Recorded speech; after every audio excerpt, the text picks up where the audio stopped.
The pristine silence of space shattered as Xena Vorthack's research vessel, the Stellar Bloom, lurched violently to one side. Warning lights bathed her angular, violet-skinned face in crimson as alarms shrieked through the cramped cockpit. Her elongated fingers, each tipped with natural crystalline formations that served as both tools and sensors, danced across the holographic controls with desperate precision. "Come on, beautiful," she whispered to her ship in the melodic tones of her native Altarian language, her voice carrying harmonics that would sound like wind chimes to human ears. "Don't fail me now."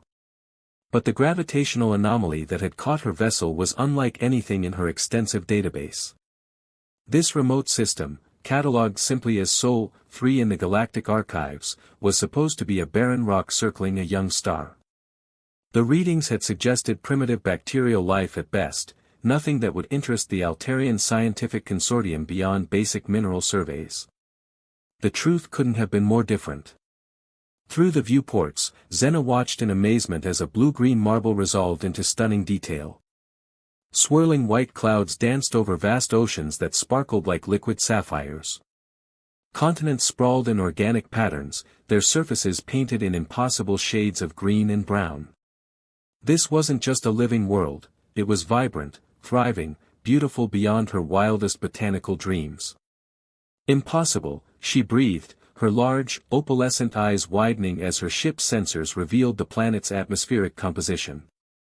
Oxygen, nitrogen, carbon dioxide, all in perfect balance to support complex life. The gravitational readings were even more surprising. This world was denser than her homeworld of Altair Prima, with gravity nearly twice what she was accustomed to. The ship bucked again, and Xena realized with growing panic that her engines were failing. The gravitational stress had damaged her primary drive systems, and she was being pulled inexorably toward the planet's surface. Her training kicked in as she fired the emergency retrothrusters and angled for what looked like a large clearing surrounded by dense forest. "Emergency landing protocol initiated," she announced to her ship's computer, though she was alone on this research mission. Preparing for surface impact. The descent was a nightmare of screaming metal and failing systems. Trees rushed past her viewports in a blur of green and brown as she crashed through the canopy. The impact threw her against her restraints with bone-jarring force, and everything went black. When consciousness returned, it came with pain.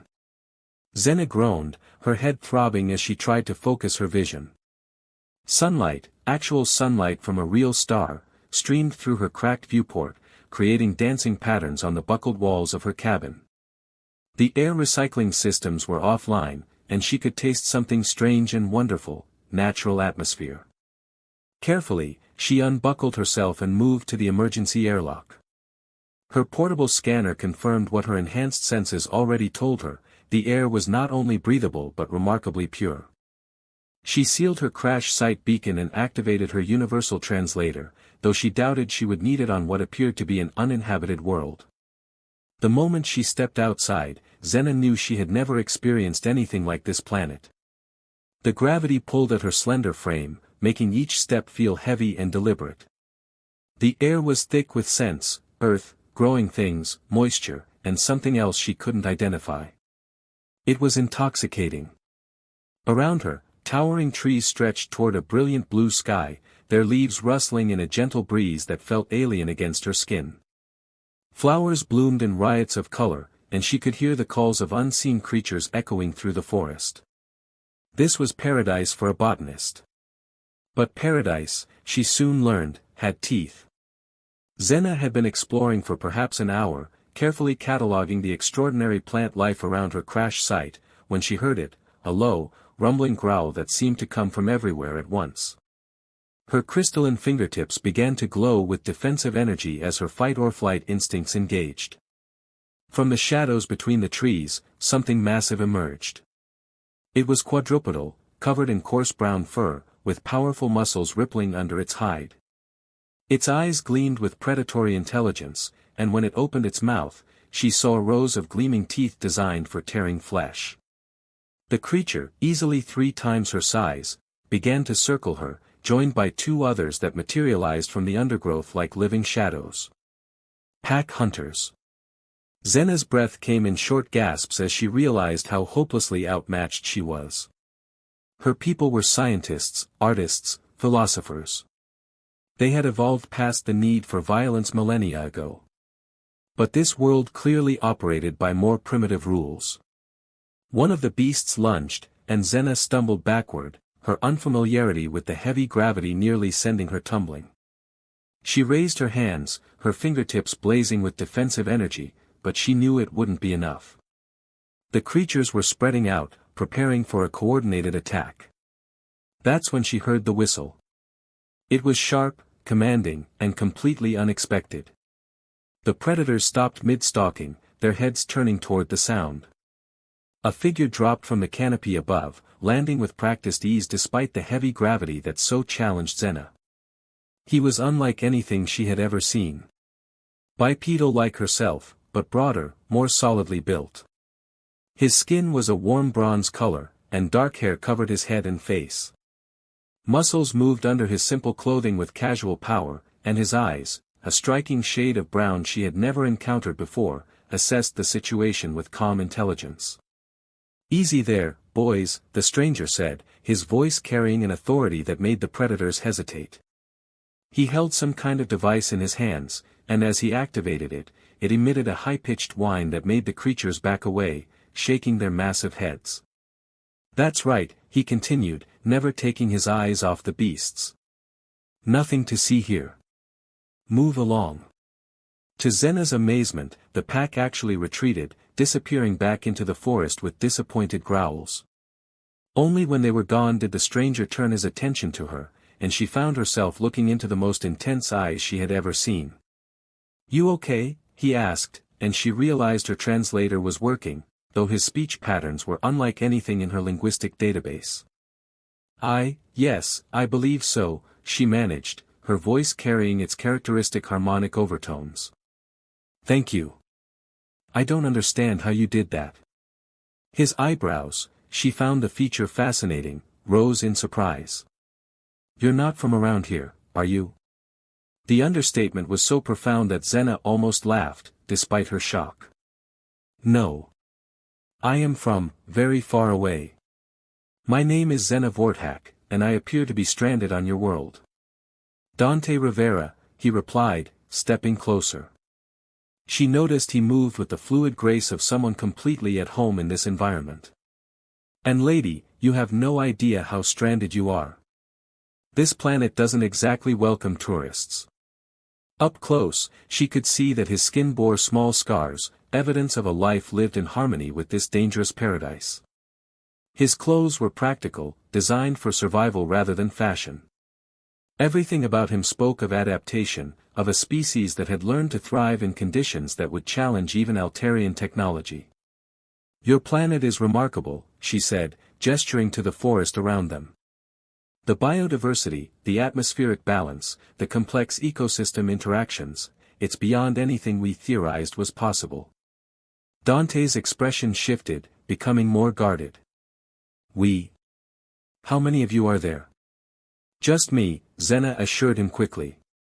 "I'm a botanist, conducting research on distant worlds. Your planet wasn't supposed to support complex life, according to our long-range surveys." "Yeah, well, we're full of surprises," Dante said dryly. "Speaking of which, those bears will be back, probably with friends." "Your ship?" Zena gestured toward her crash site. "Damaged, but possibly reparable. Though I suspect I'll need local materials and perhaps, assistance." Dante studied her for a long moment, and she felt heat rise in her cheeks under his scrutiny. There was something about his direct gaze that made her hyper-aware of every aspect of her appearance, her height, her violet skin, the way her silver hair caught the sunlight. "You're hurt," he observed, and she looked down to see that her arm was indeed bleeding, the crystalline formations on her fingertips flickering weakly. "It's nothing serious," she began, but he was already moving, producing a small kit from his pack. "On Earth, nothing serious can become something fatal real quick," he said, gently taking her arm. "May I?" His touch was warm, careful, and surprisingly gentle for someone whose hands showed the calluses of hard physical work.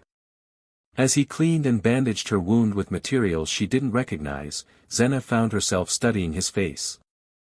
The structure was similar to her own species, but the details were fascinatingly different. The way his brow furrowed in concentration, the shape of his ears, the texture of his skin, everything was alien yet oddly appealing. "Earth?" she asked. "Is that what you call your world?" "Among other things," Dante replied, securing the bandage. "And it's not exactly friendly to strangers. Hell, it's not exactly friendly to us, and we evolved here." There was something in his tone that made her look at him more closely. A weariness that seemed too deep for someone who appeared to be in his prime. She wondered what experiences had put those lines around his eyes, what challenges had taught him to face down predators with such calm confidence. "I don't suppose there's somewhere safe I could make repairs?" she asked. "I promise I mean no harm to you or your people. I'm simply a scientist who made a navigational error." Dante finished with her bandage and stepped back, his hands lingering perhaps a moment longer than necessary. "There's a settlement about a day's hike from here. My sister runs a research station, she'd be fascinated to meet you. But the journey won't be easy, especially with your injuries and the gravity difference." "I can manage," Xena said, straightening to her full height. Even accounting for the heavy gravity, she was taller than he was, though he somehow managed to make her feel delicate. Dante's smile was the first she had seen from him, and it transformed his entire face. "I'm sure you can. But humor me, let me help you get there safely.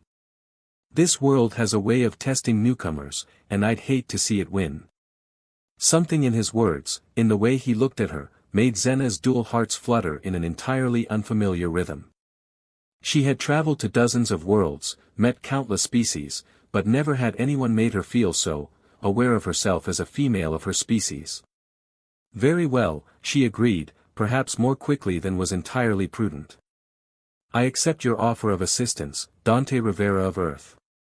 As he shouldered his pack and gestured for her to follow, Xena couldn't help but wonder if accepting help from this intriguing stranger was the wisest decision she had ever made, or the most dangerous. But as they set off through the alien forest, with its dangerous beauty and hidden perils, she found she didn't care. For the first time in her carefully planned, scientifically ordered life, Xena Vorthak was about to discover what it meant to take a leap of faith.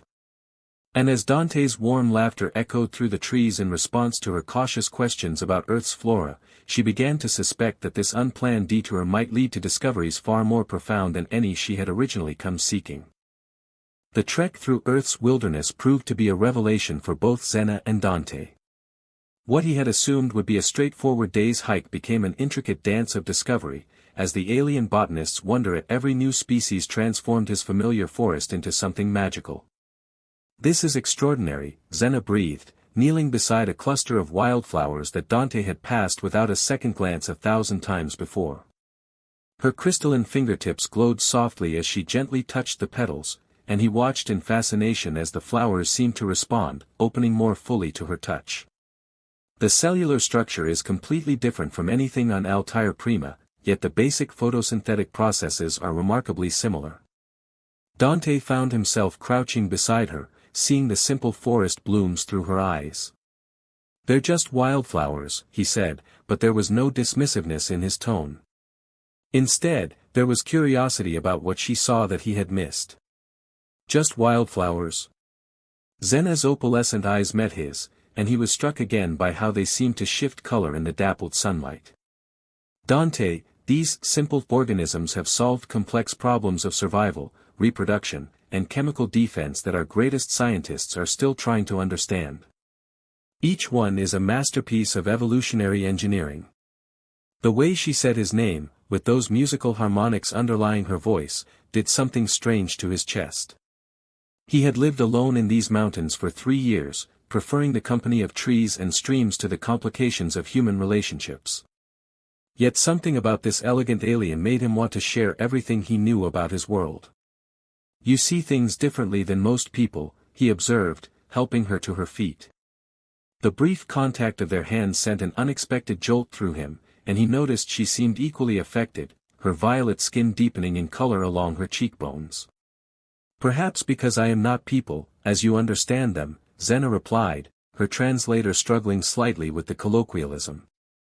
Though I find myself curious about your people, and about you specifically. They resumed walking, but the dynamic between them had shifted. Where before there had been polite caution, now there was a growing awareness, a gravitational pull that seemed to exist beyond the planet's physical forces. What's it like? Dante asked as they navigated a particularly steep section of trail. Your world, I mean. Zena was quiet for so long that he thought she might not answer. When she finally spoke, her voice carried notes of homesickness that needed no translation.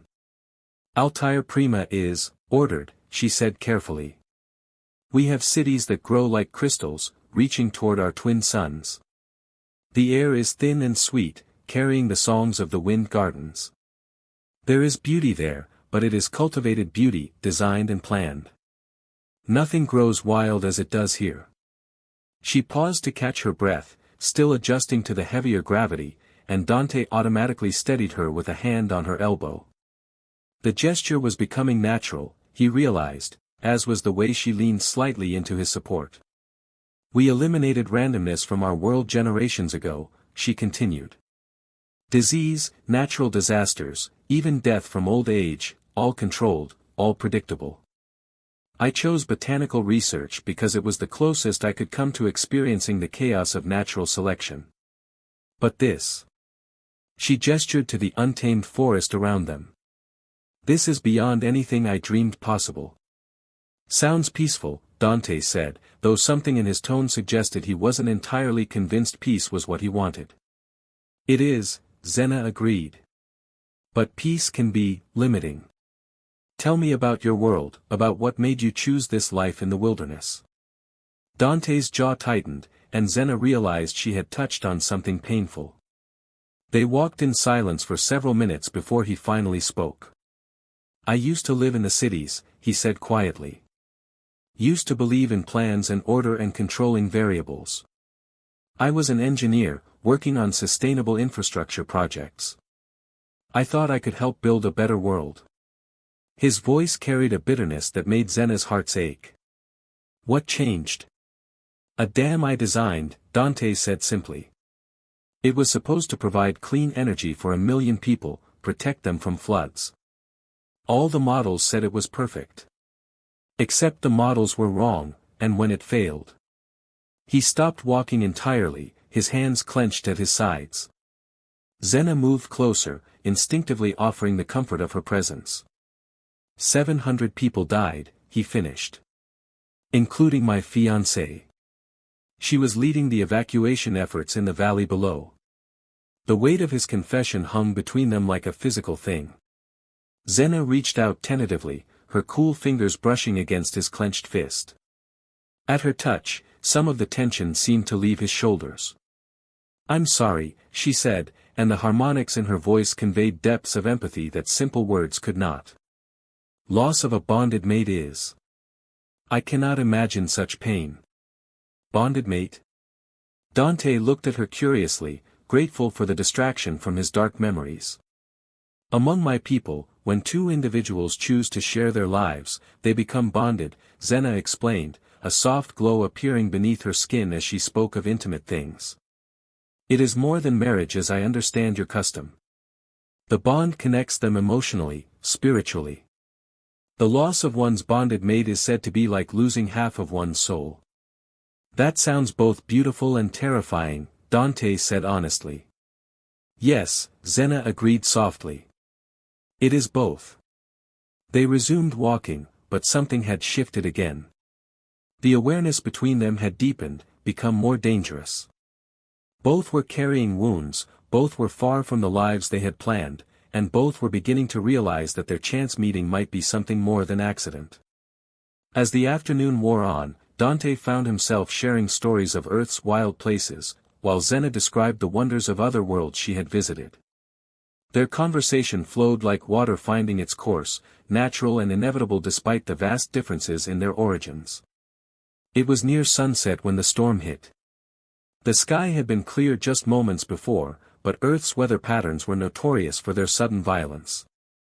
One moment they were walking through dappled sunlight, the next they were engulfed in a wall of wind and rain that seemed to come from nowhere. "This way!"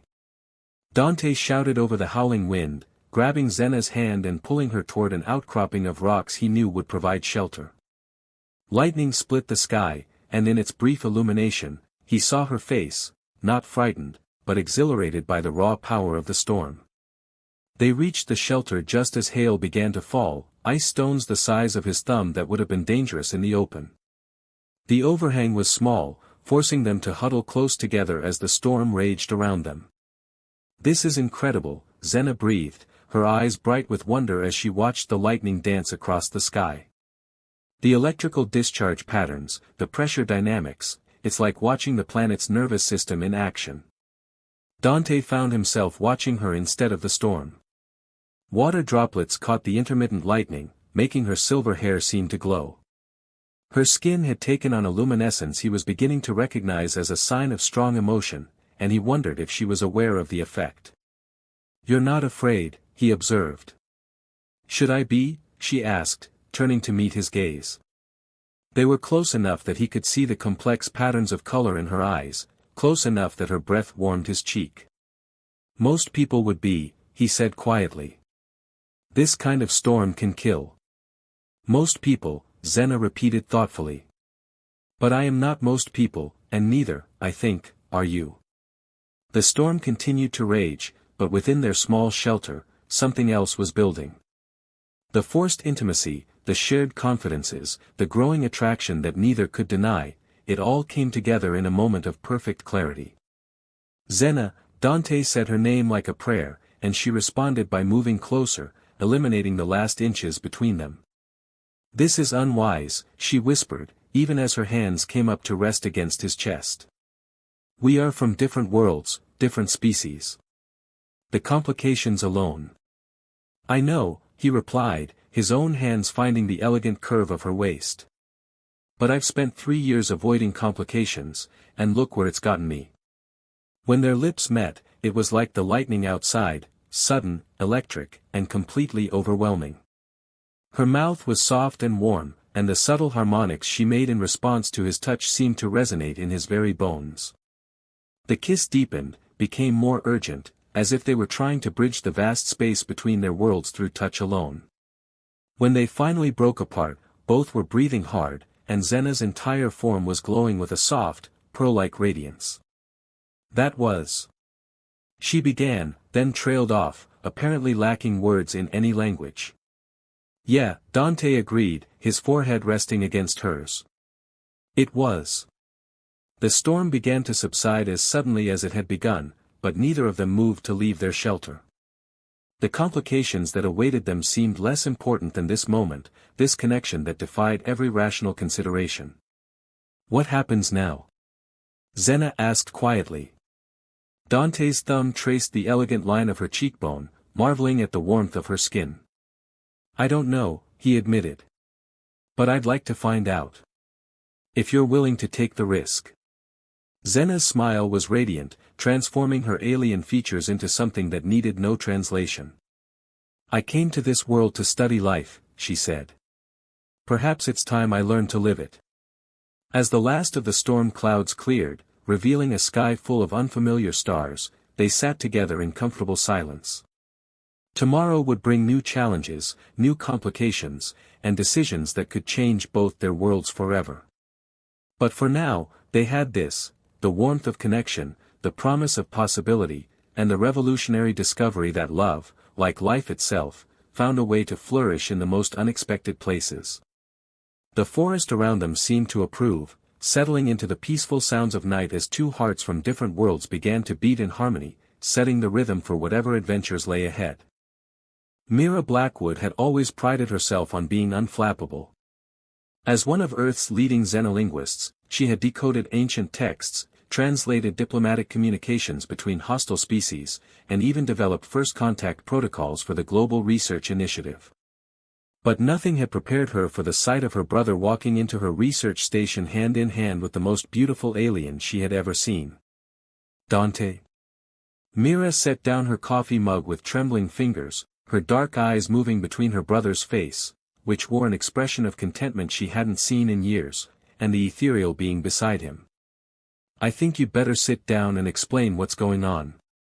The alien woman, Xena, as Dante introduced her, moved with a fluid grace that made Mira acutely aware of her own awkward humanity. Her violet skin seemed to shimmer in the morning light streaming through the station's windows, and when she spoke, her voice carried harmonics that resonated in Myra's chest like distant music. "I apologize for the intrusion," Xena said, her large opalescent eyes meeting Myra's with genuine warmth. "Your brother has been most kind in offering assistance with my situation." Mira noticed the way Dante's face softened when he looked at Xena, the unconscious protective stance he took beside her, the gentle way his hand rested on the small of her back. In 3 years of self-imposed exile, her brother had barely spoken to another human being. Yet here he was, clearly infatuated with an alien visitor. "Please, sit," Mira said, gesturing to the comfortable chairs arranged around her workspace. As they settled in, she couldn't help but study Xena with both professional fascination and growing personal interest. "I have to ask, are you the reason our satellite arrays have been picking up unusual energy signatures for the past 2 days?" Xena's skin deepened in color along her cheekbones, a blush, Mira realized with delight. "My ship experienced some difficulties during atmospheric entry. I crash-landed approximately 30 kilometers from here." "Her ship is incredible, Mira," Dante interjected, his enthusiasm breaking through his usual reserved demeanor. "The technology is beyond anything we've developed. If we could study it, maybe even help repair it." "We?" Mira raised an eyebrow at her brother. "Since when do you use we when talking about anything beyond basic survival?" The look that passed between Dante and Xena was so intimate that Mira felt like an intruder in her own laboratory. Something significant had happened during their journey here, something that had awakened parts of her brother she thought had died with his fiancée 3 years ago. "Perhaps I should explain," Xena said gracefully, seemingly aware of the undercurrents in the room. "I am a botanical researcher from Altair Prima. My mission was to study the theoretical evolution of plant life on distant worlds. I never expected to find such a thriving, complex ecosystem, let alone." She glanced at Dante, her expression growing tender. "Such generous inhabitants." Over the next hour, as Xena detailed her background and the circumstances of her arrival, Mira found herself increasingly captivated. The alien woman possessed a brilliant scientific mind that matched her ethereal beauty, and her genuine curiosity about Earth and its people was both endearing and infectious. But it was more than professional admiration that Mira felt growing in her chest as she watched Xena's animated descriptions of other worlds, her graceful gestures, the way her entire being seemed to glow when she discussed her passion for botany. For the first time in her 32 years, Mira Blackwood was experiencing something she had only read about in her anthropological studies of other cultures: love at first sight. The realization hit her like a physical blow. She was falling for her brother's, what? Love interest? The woman who had clearly awakened something profound in Dante after years of emotional hibernation. "Your linguistic databases would be invaluable for my research," Xena was saying, seemingly unaware of Myra's internal turmoil. "The evolution of communication across species barriers has always fascinated me. I'd be happy to share anything that might help," Mira managed, proud that her voice remained steady. "Though I have to warn you, most of my work focuses on human linguistic development. We've had limited contact with other sapient species." "Limited?" Xena's expression shifted to something Mira couldn't quite read. "But surely you must have records of previous contact. The ruins we discovered yesterday suggest." "Ruins?" Mira leaned forward, her scientific curiosity temporarily overriding her emotional confusion. "What ruins?" Dante and Xena exchanged glances again, and Mira felt a stab of jealousy at their easy communication. "We found some stone structures about halfway here," Dante explained. "Ancient, but clearly artificial. Xena thinks they might be connected to her people somehow. The architectural style is unmistakably Altarian," Xena said, her excitement evident in the increased luminescence of her skin.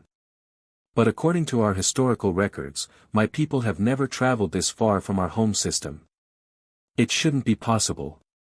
Myra's mind raced. Ancient alien ruins on Earth would be the discovery of the century, but the implications were staggering. I need to see these ruins, she said. If there's evidence of previous contact between our species. Tomorrow, Dante said firmly. Xena needs time to recover, and we should approach this systematically. The protective note in his voice wasn't lost on either woman. Mira saw Xena's expression soften at his concern, saw the way her hand found his almost unconsciously. The gesture was so natural, so intimate, that Mira had to look away. Of course, she agreed. Tonight, you're both welcome to stay here. I have a guest room that should be comfortable, and we can start planning our expedition in the morning.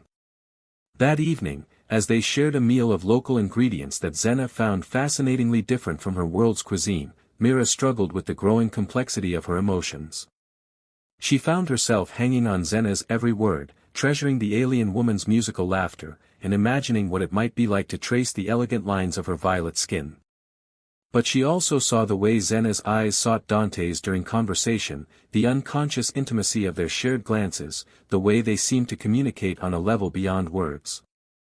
Her brother was clearly, deeply smitten, and from what Mira could observe, the feeling was mutual. The ethical implications were staggering. How could she pursue someone who was clearly developing feelings for her brother? How could she compete with the man who had literally saved Xena's life, who had shown her the wonders of their world? But more troubling was the question of what would happen when Xena's ship was repaired. Would she leave, taking with her whatever happiness Dante had found? Or would she stay, potentially disrupting the delicate balance of their growing relationship? Mira? Xena's voice broke through her reverie. You seem troubled. Have I said something to offend you? No, not at all, Mira assured her quickly. I was just thinking about the implications of your discovery. Ancient ruins, interspecies contact, it could change everything we thought we knew about human history. Change can be frightening, Xena observed gently. But it can also be wonderful. I never expected to find such beauty on this world, or such. She glanced at Dante with unmistakable affection. Such connection. Dante's hand covered hers on the table, and Mira felt her heart break a little at the gesture. Whatever was growing between them was real, significant, and had nothing to do with her own unexpected feelings. That night, lying in her narrow bunk listening to the soft murmur of conversation from the guest room, Mira made a decision. She would help Xena with her research, assist in exploring the mysterious ruins, and do everything in her power to support whatever relationship was developing between the alien botanist and her brother. But she would also be honest about her own feelings, when the time was right. Not to interfere or compete, but because Xena deserved to know the effect she was having on those around her. And perhaps, if Mira was very lucky, there might be room in this impossible situation for friendship, even if romance was beyond her reach. The next morning brought new complications. As they prepared for their expedition to the ruins, Xena's ship's emergency beacon suddenly activated, filling the air with urgent harmonic tones that made the alien woman go rigid with alarm. That's a priority recall signal, she said, her luminescence fading to a worried pale glow. My government is looking for me. If they've traced the signal to this system. What does that mean? Dante asked, though his expression suggested he already suspected the answer. It means, Xena said quietly, that I may not have as much time as I hoped. If an Altarian rescue ship arrives, they'll expect me to return home immediately. No questions, no delays. The weight of impending separation settled over the group like a shadow.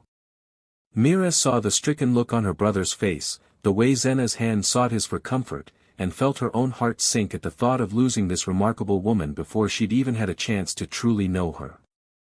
Then we'd better make the most of the time we have, Mira said with forced brightness. These ruins aren't going to explore themselves.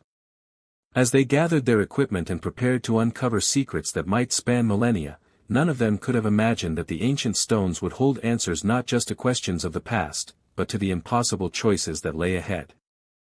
The day was young, but already it felt like time was running out. The expedition to the ruins would prove to be more than a scientific endeavor, it would be a race against time to understand not only the connection between their worlds, but the connections growing between their hearts. And somewhere in the harmony of ancient stones and modern emotions, the true test of love across the stars was about to begin.